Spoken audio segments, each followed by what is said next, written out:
Thank you so much, Christabel, for setting the context and the introduction as well. Thank you for that.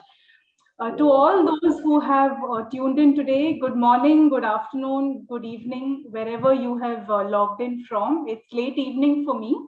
I'm based out of India. And it's also a very big honor for me personally to represent Enable India and share some of the work that we do with all of you. So this is a very nice opportunity that I'm very grateful for. So thank you so much for that. The topic that I have been given is how can communities and organizations enhance economic participation and job opportunities for persons with disabilities or PWDs? Best practices from Enable India's approach. So to really deep dive into this topic for the next 45 minutes, here's the flow that I have in mind. First, I would like to begin by setting the context about the disability landscape in India and focus a little bit on the deaf, considering the overall theme of this forum. Next, I will talk about the organization I work with, that is Enable India, our journey and our services. Then I will move on to the main part of my presentation, which are the best practices. And the theme that really ties all the three best practices together is creating a level playing field. So I'm going to talk about how we actually build a level playing field with employability, workplace solutions, and self-advocacy. I'm going to talk about each aspect by explaining it with examples and case studies. And once that is done, I will move on to the conclusion, which is the summary and the key takeaways for the audience here. And then we can move on to the question and answer, where the forum is all yours. So this is the flow that I have in mind. So to begin, to really set the context about the landscape, let's just understand the disability numbers at a glance. Now, as per the 2011 census of India, it says that 26 million, that is 2.1% of our total population, is of persons with disabilities. While understanding this statistic, it's helpful to just keep in mind that this number we estimated to be much larger because at the time of the census, we only had 7 disabilities that were acknowledged and recognized by the law, the 1995 Act. I'm sorry. So that is why, the number is 26 million as per our records, but we believe that the number is likely to be much higher at 15%, that is 150 million. And we feel this way for 2 reasons. One is because the act which came after the census, the Rights for Persons with Disabilities Act in 2016, that recognized 21 disabilities. And also because the World Health Organization says that the global average is of 15% of a country's population that has some kind of a disability. So this is, the numbers and the scale that we look at when we talk about the landscape in India. And out of the total population, if we were to go back to the 2011 census, 19%, 19, are people with hearing impairment. So this amounts to almost 5 million individuals. And out of these 5 million, about 20% are in the age group of 0 to 19, and 18% are in the age group of 20 to 39, which means we are looking at around 2 million children who are of school-going age. So the scale and the numbers is really large when we talk about India. Having said that, if we were to really understand the Indian landscape, just looking at the numbers would not suffice. It would also be imperative to look at the pool reality of people with disabilities. And when I say pool reality, I'm thinking about it with regard to education. As per the data that we have, there are about 89% of children with disabilities who go to elementary school, which is from class 1 to class 8. And on my slide here, I have a smart chart where the boxes go smaller as you go down the slide, because by the time we reach college or university, we have only 0.5% of students with disabilities who really go to college or university. So from 89% to 0.5% is a huge drop. And there are several reasons for this. There are many barriers that are there in the education system, which make the numbers go down. And this pool reality is important to understand when we try and also plug in the livelihoods piece. And while the statistics of 89% to 0.5% are generic for all children with disabilities, if we were to look at hearing impairment specifically, according to the National Association of the Deaf, there are around 700 schools in India which are for the deaf. However, out of those 700, only 30 to 50 are actually accessible. So when I say accessible, what I mean is it's accessible because of the learning materials being in sign language, which is the first language of children who are deaf, and also the teachers who are using sign language as a methodology to teach the children. So both of these factors combined, along with many others, is what would deem a school to be an accessible one for the deaf. So looking at the numbers and the pool reality combined is what really sets the tone for the landscape that we work in.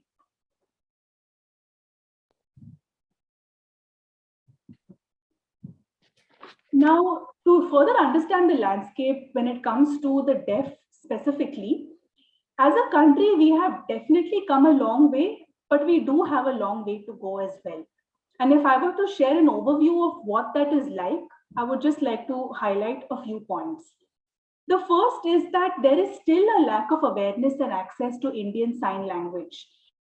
And the Indian Constitution is yet to officially recognize ISL as an official language.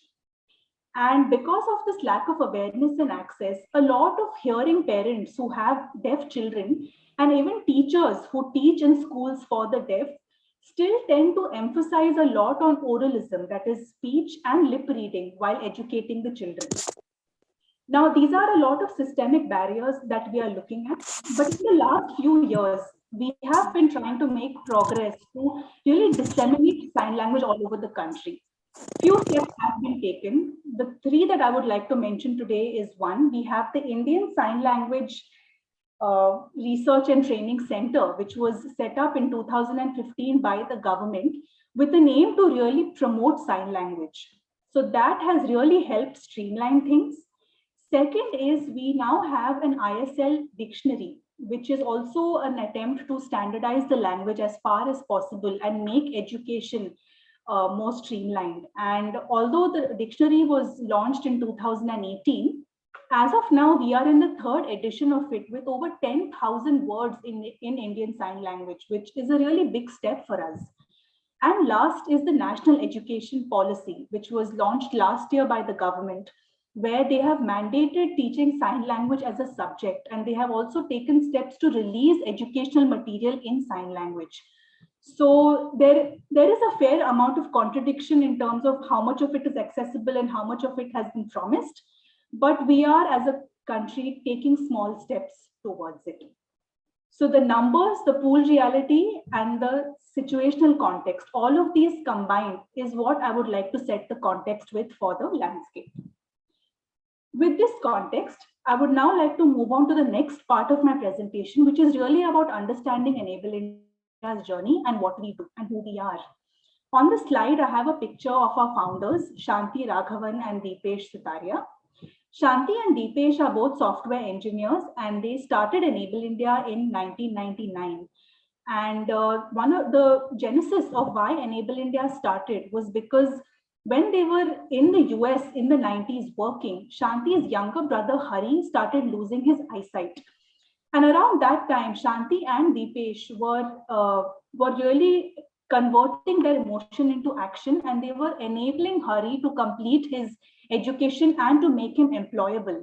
And in the course of doing that, they found an opportunity to enable many others, PWDs, on the same path. And that was really why and how Enable India got started. Today, we have completed over 2 decades in the sector in India, and our main goal is to work towards the economic independence and the dignity of people with disabilities. We are looked upon as a thought leader and a pioneer in the space of employment and employability of PWDs. And as a result of building over 12 models and frameworks while working with different stakeholders, we have been able to scale our work as well as the impact of our work to address the different challenges that we face in the disability sector.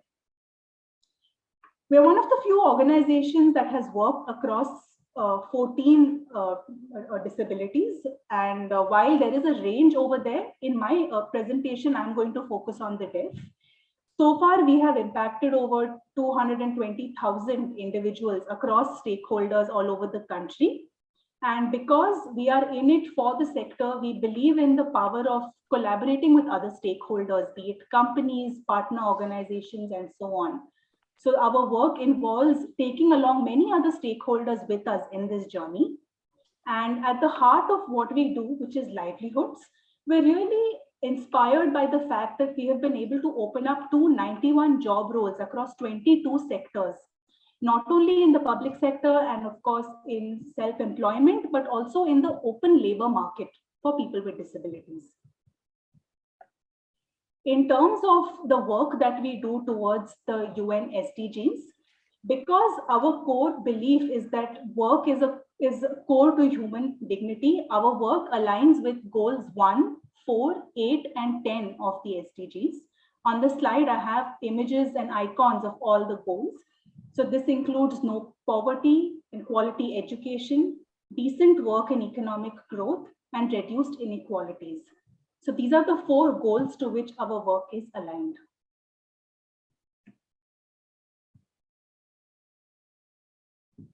So with this context of the landscape and about Enable India, I would now like to move on to the next part of my presentation, which are the 3 best practices that I will be sharing with all of you today to create a level playing field which will then help increase economic participation and job opportunities for people with disabilities. The first level playing field is achieved with employability. At Enable India, when we started conducting training and skilling programs for people with disabilities to get them on the path of livelihoods, we saw a range of candidates, a range of people with disabilities. And when we did a root cause analysis to understand their landscape, their background, where they are coming from, what we realized was that for most of them, they were coming from a background where there was absolutely no expectation from them. Because of the impairment that they had, there was no expectation from the family for them to even study. Being a breadwinner was a very distant thought. And as a result of not having any expectations from them, they also had a very limited range of experiences and exposure when they were growing up. If we were to go back to the image I showed for the pool reality, when you see the number of students that come down from elementary to university, that also is an indicator of how much they miss out on in the mainstream experience as a result of dropping out from the education system. And this is just one of the barriers. There are many more. So when we realized that lack of expectations and exposure was the root cause of a lot of their behaviors, we developed an innovative and experiential training model, which we have enhanced over the years, which is called the core employability training. So employability in very simple words is the knowledge, skill, and attitude to get, keep, and grow in a job.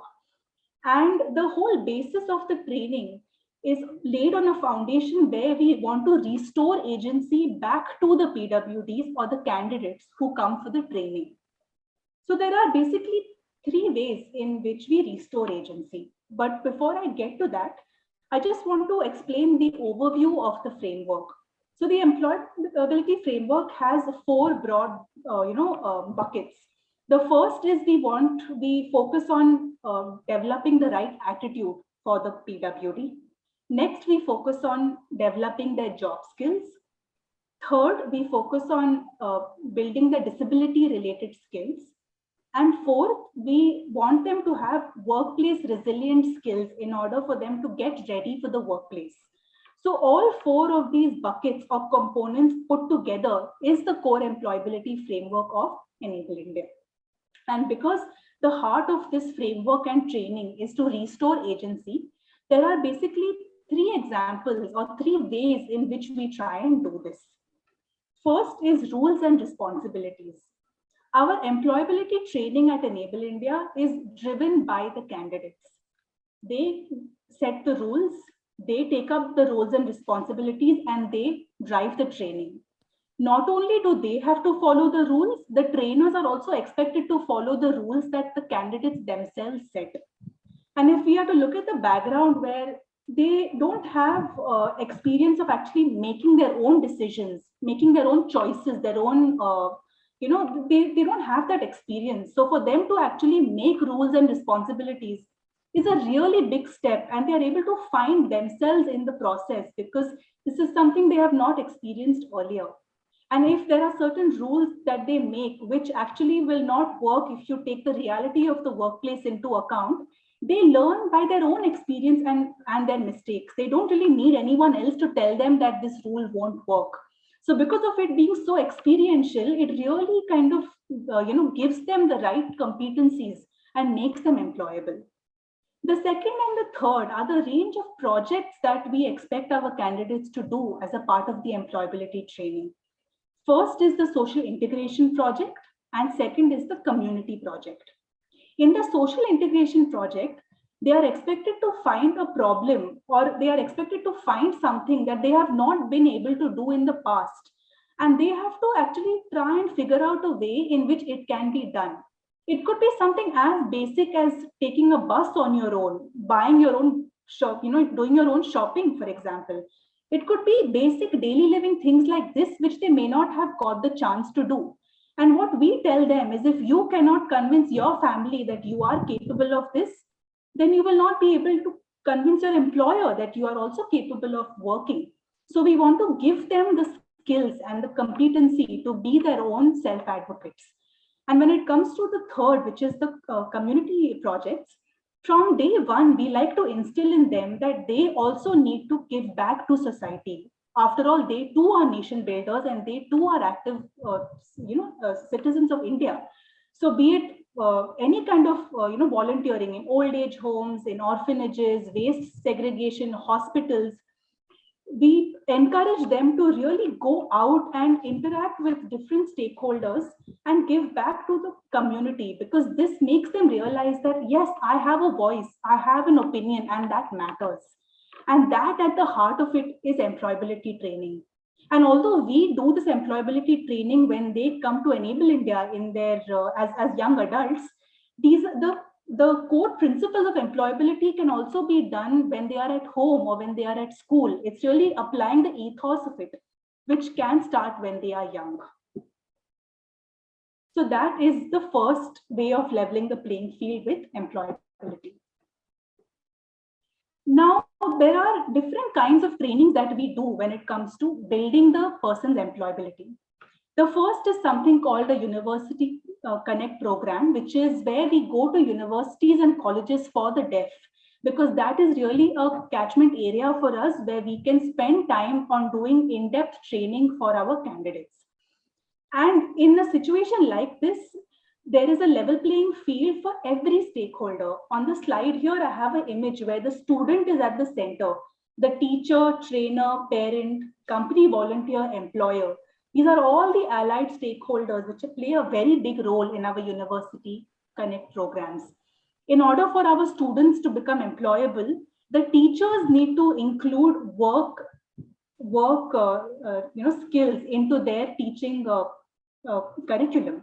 The trainers need to also give them the agency to run their own training. Parents need to be able to have expectations that their son or daughter will be able to contribute. Company volunteers and employers need to be sensitized and understand how to include the deaf in their companies. So this level playing field is essentially for every stakeholder here. And at the end of it, all stakeholders, including the PWD, all benefit from this. So this is what we do very briefly in our University Connect programs. This is one way of training. Another way of training is a train and hire model where we collaborate with companies. So here I have a case study where we worked with an engineering services company a while back. And they actually wanted to hire 10 deaf mechanical engineers. And this training was such where we had a few weeks of core employability training where the topics I said earlier were introduced. And then we had to transfer domain knowledge about software and engineering so that they are equipped with the right knowledge and skill to work. And a lot of the technical software and domain engineering terms, at that point, there were no signs for it. And if there are no signs for it, then we cannot train the candidates. So the candidates themselves met the management of the company that they were joining, and together they made individual videos of very technical terms like say Jacobian, or so many terms that are there which nobody knew the sign of. And having them on the video meant they not only learned the sign, but they also learned the explanation of it, and that held them in really good stead when they started working. So sign language, because it was their first language, by incorporating that in the training, it made a world of a difference for each of them to be employable. And along with the domain knowledge, the fact that we were emphasizing on their skill and attitude also enhanced their employability. And along with the domain, both of these combined made them really ready for the open labor market. So this was a case study I wanted to share when it comes to the impact of employability. On the slide here, I have 4 photos of 2 men and 2 women who are the alumni of Enable India. They're all, our candidates with hearing impairment. And they are in a range of job roles, be it finance executive, project engineer, people ambassador, technical support associate. And these are all individuals whose English may not be very high, at level, but because of their employability, because of the skill and attitude that they, have, they are now very successfully employed, and they are all contributing back to their family and society. And this is what employability can do. So this was the first example I wanted to share in terms of, leveling the playing field. Having spoken about employability, I would now like to move on to the second aspect of leveling the playing field, which is workplace solutions. So a workplace solution is defined by Enable India as a combination of an assistive device, a tool, an alternate way of working, and an enabling environment. And when all these factors come together, it enables the person with disability to perform on par with their non-disabled peers. When we are placing a person in a company, we do a job analysis and break down the job into different tasks. And once we break it down into tasks, we understand the enablers, the barriers, and the simple solutions that are needed. And that is how we are able to place people with any disability, including hearing impairment, into the job market where they are actually competing with their hearing peers. And the workplace solution, also known as WPS as a short form, is what really has given us the motivation to go do these different kinds of placements. So on the slide here, I have different examples of workplace solutions that we have adopted for the deaf. It could be very simple, like using gestures or your body language if you don't know sign language. If you do know sign language, it would be that, along with having an interpreter. Using simple English so that comprehension is not a barrier for the person with hearing impairment. It could be assistive or technology aids like apps which convert speech into text, or even the closed captioning in platforms like Zoom, etc. It could be using visuals like images, videos, PPTs, and also flashlights. We have seen companies in the manufacturing sector use flashlights as a safety measure to alert the deaf in case of an emergency, etc. And for those who are hard of hearing, there are many other solutions that they can use, like a Conversa Pro or a hearing aid, to get included in team meetings. And one more workplace solution, which I will talk about now, are using templates. Templates are a workplace solution that can open up jobs which otherwise traditionally are not thought of applicable for the deaf because it involves speech or communication typically. For example, at Enable India, we had co-created a workplace solution called the communication board with Shell.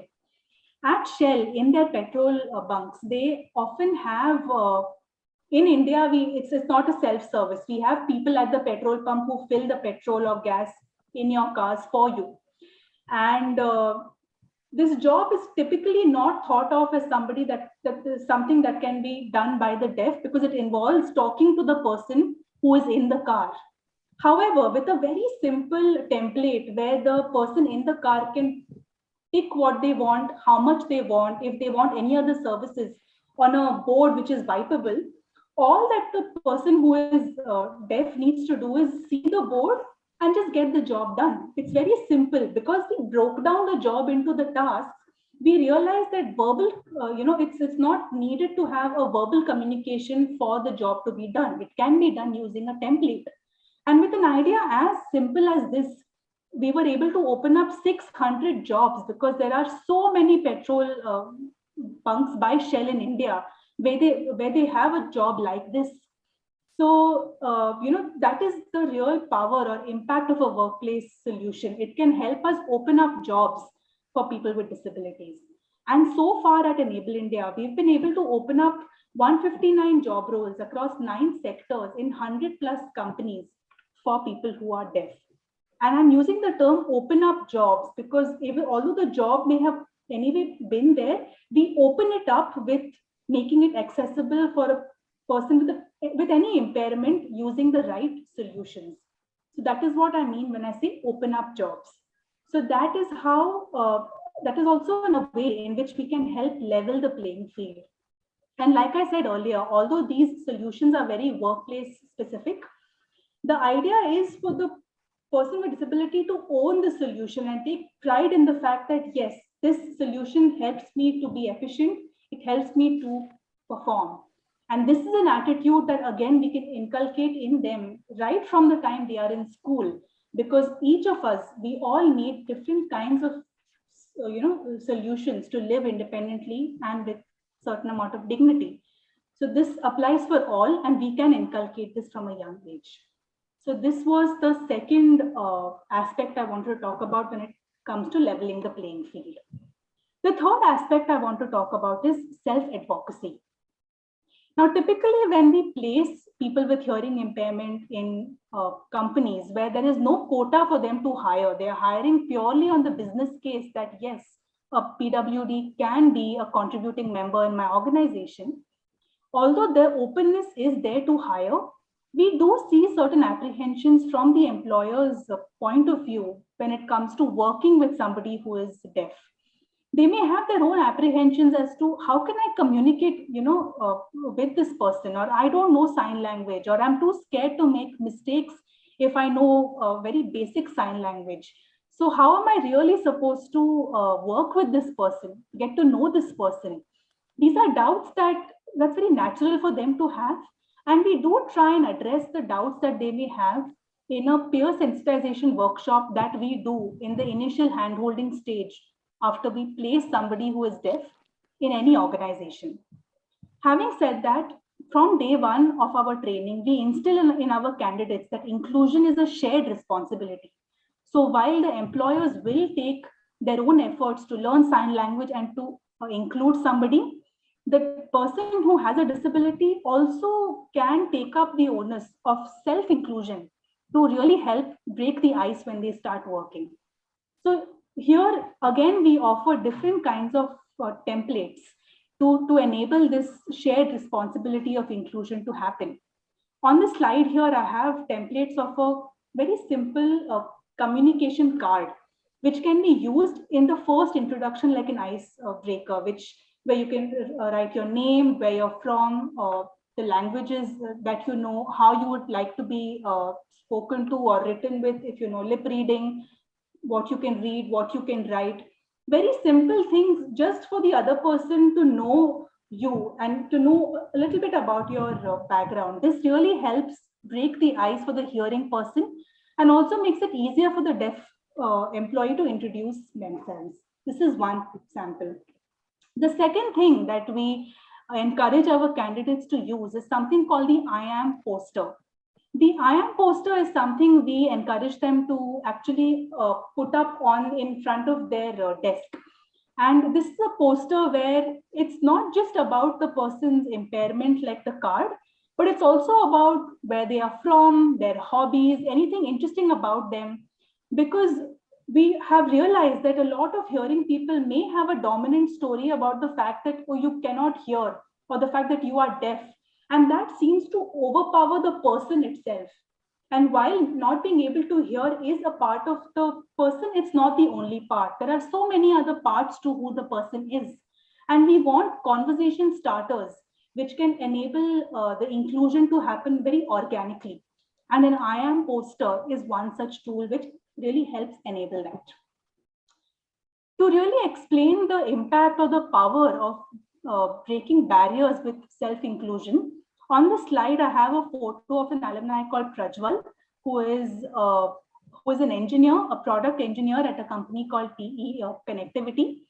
And when Prajwal started working, he was the first deaf person in his team.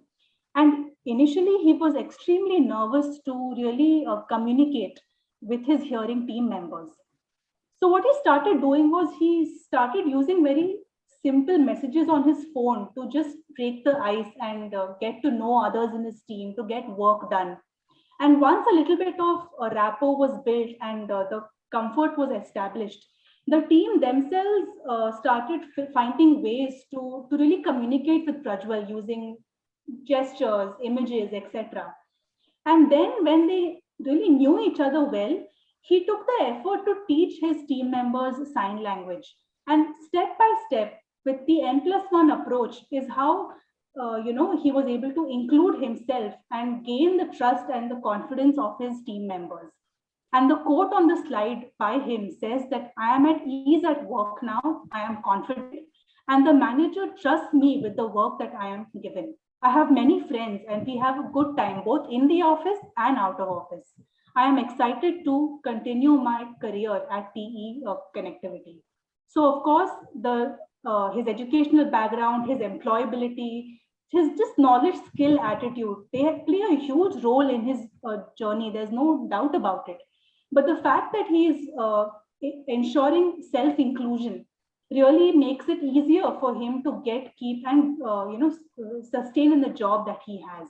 And that is really the power of self-advocacy, which is what we encourage our candidates to do. So now, with an explanation of all the three aspects, I move on to the last part of my session, which is the conclusion. So just to recap what I shared, I would like to say that the reason Enable India is able to do what we do is because of the incredible value chain of individuals and organizations who work with the candidates until they reach a young adult employability stage. Their schooling, their training, all of that, the early opportunities, early interventions. There are so many stakeholders who work when they are getting older, which really enables us to make them employable and make them go back to the workplace and contribute. Having said that, because of all the practices that I spoke of, although it was very kind of specific to the workplace and to people who are young adults, because that is the age group that we work with, the central ethos of employability, workplace solutions, and self-advocacy are aspects that can be inculcated in the child from the time that they are in school. And because of all the root cause analysis that we have done, the gaps is what has enabled us to actually offer these services. But if they were to have this understanding and grounding from the time they are in school, we would be having a very different conversation. And this can only be possible when we promote sign language in schools, because like we all know, that is the first language and that is what they are most comfortable in, and we need to respect that, and that is what we very strongly believe in.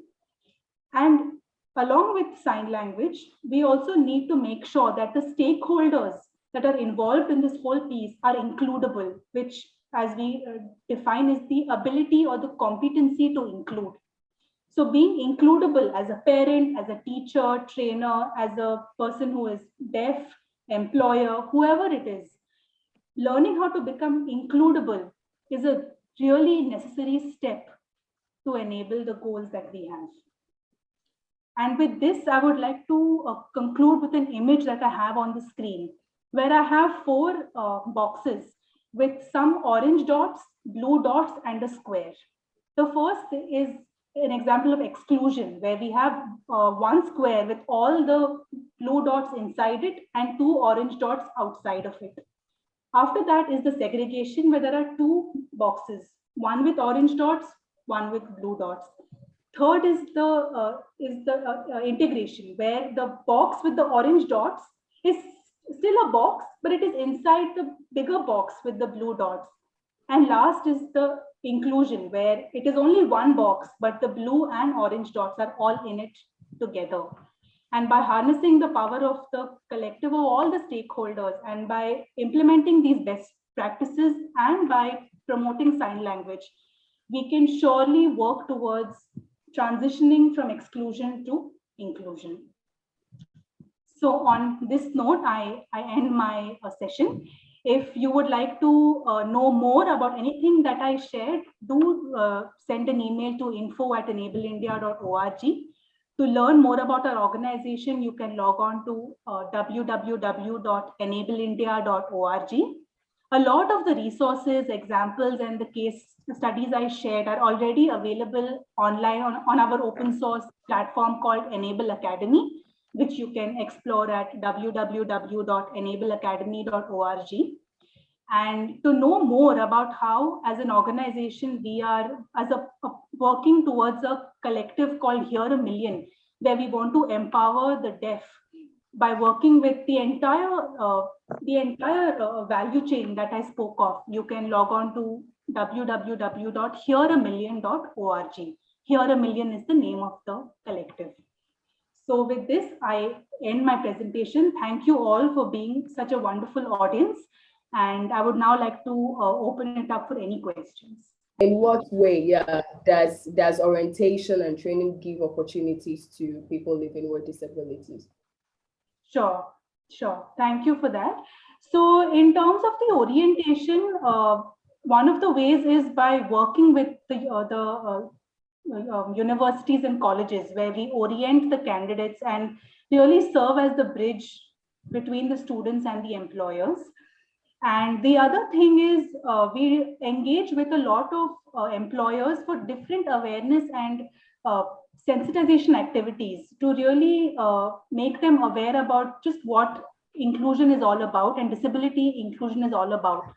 And once we establish that rapport with them is when we start looking at a range of opportunities, not just full-time employment. It could be basic, say like an audit of your infrastructure. It could be having like a vendor, who hires PWDs. It could be an internship opportunity. It could just be an exposure visit. We try and see what are the different strategies that we can use depending on how ready the company is, and we really take it from there. So that's how we do like an orientation, and we try and do it step by step, so that they also really ease into the process and do it along with. I take the next question again. Against the background of Enable Indians approach, how can we have a database or a database of people living with disabilities to ensure measures and policies, therefore, is mutually beneficial, inclusive, and impactful across board? Yeah. So when it comes to the database, I think one of the challenges that organizations like Enable India, we do face the lack of credible data. That is unfortunately something that we all face. But because we are a signatory to the UNCRPD, we do have a lot of organizations into advocacy that make sure that as much as possible, the data is up to date when it comes to the population, etc.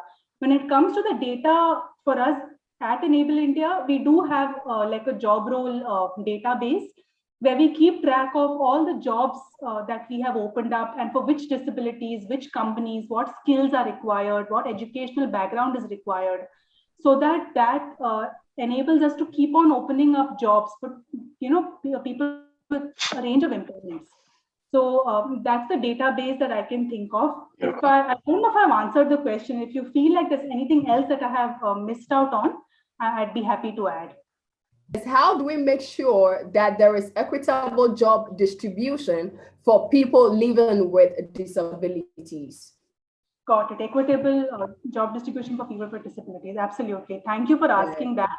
I think answering that question is what keeps us going every day. How do we do it, right? I think there are a range of ways in which it can be done.